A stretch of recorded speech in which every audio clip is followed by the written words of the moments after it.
I work a lot with infidelity, and I commonly am talking to other people to help them know the signs and whether or not their partner will cheat again.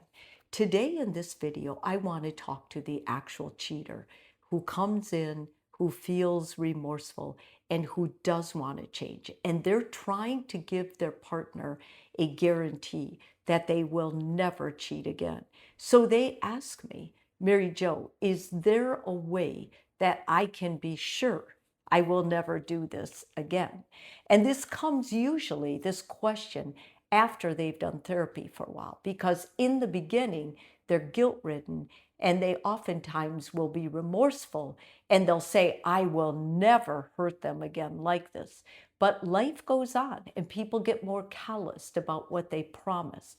So I want to talk to the cheater directly, helping you understand what you did and what has to change so you'll be able to tell your partner, listen, I listened to this whole video and I'm already enacting these plans. So yes, I can protect myself and you that I will not cheat again. Thing is, you've got to constantly, consistently be with these things. So the first one is, do you actually understand why you cheated? Not the surface answer, like I was lonely or it just happened. Someone who is unlikely to cheat again can go deeper. What needs were they avoiding expressing? What boundary did they ignore before the cheating?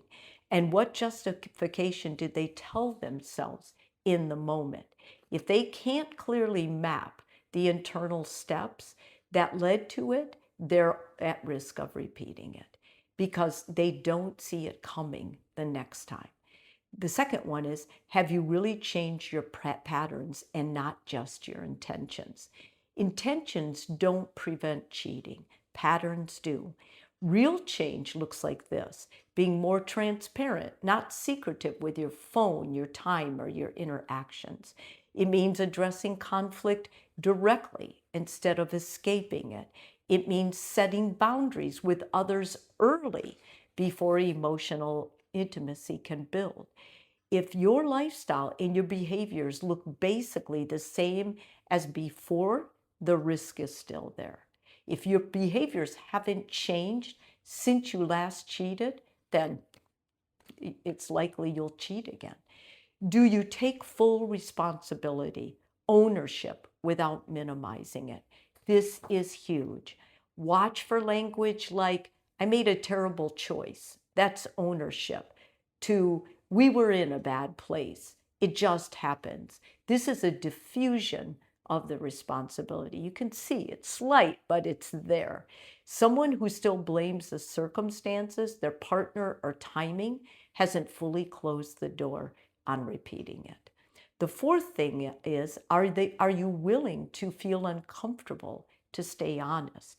Cheating often happens as a way to avoid conflict, avoid rejection, avoid vulnerability. So the real test is, can you now do the harder thing instead?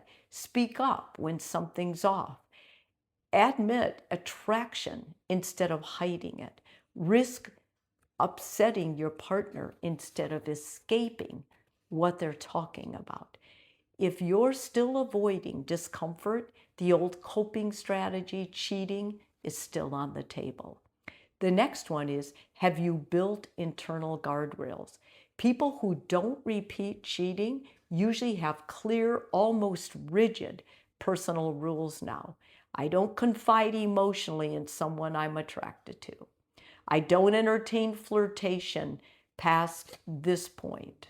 And whatever that point is, your partner should help you set it. I remove myself early, not late. You don't rely on willpower. You rely on structure. The next one is, do your actions over time match your words? This is where truth shows up. Consistency over months, not days or weeks. So, are you predictable? Do you have follow through? Are you the same person when nobody's watching as you are when they are watching? Trust isn't built on your promises. It's rebuilt by pattern repetition. The bottom line is someone who cheated is unlikely to do it again if they've become a different person in the ways that matter, the ways I've just told you about, not just someone who regrets what they did. And here's the most grounded way to think about it. If nothing meaningful has changed internally or behaviorally, the risk is still there. If both have changed deeply and consistently, the risk drops significantly, but it never goes back to zero. And that's why you'll hear a lot of rhetoric, once a cheater, always a cheater. That's not true. However, once a cheater, you can never have a 0% of cheating. And someone who lives by the rules I just mentioned, who never strayed, would probably have a 0%. If this video is helpful for you, please subscribe. And if you're already a subscriber, thank you so much.